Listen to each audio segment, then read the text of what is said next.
Hey everyone, this is Dan from MMORPG Tips and MMOcult.com. I hope you all are doing well. I've just updated the WoW Classic Gold Farming Guide the other week, so it should now be the most complete gold farming guide for WoW Classic, with literally hundreds of methods for farming gold in Classic, and all items to invest in for the various phases and all that good stuff. So now I'm making videos for all the farming spots. So if you haven't checked out the guide, go over to MMORPGtips.com and check that out. Today we're doing Frostsabers in Winterspring, which is surprisingly good, but before that let's roll the intro.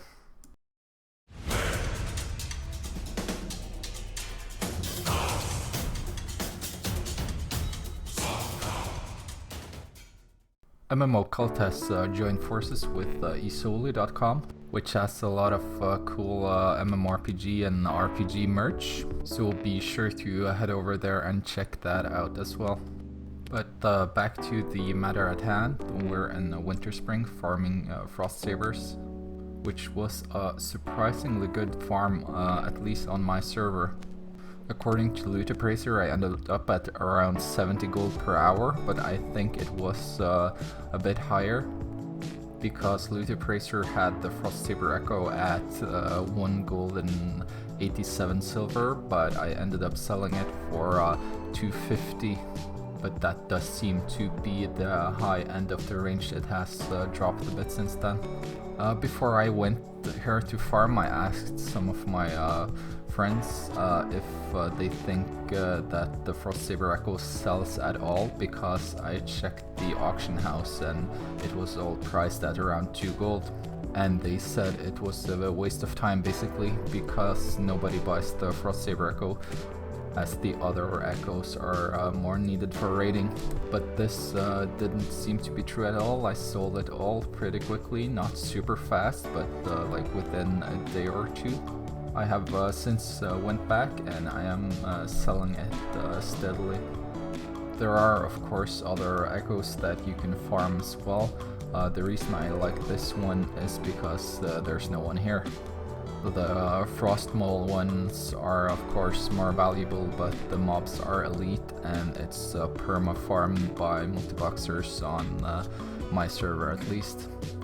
This is also a good area for herbalism, plenty of ice caps and mountain silver sage along the mountains. There are also rich thorium veins, and in the middle there's a Black Lotus spawn as well. I also tend to get some greens and blues.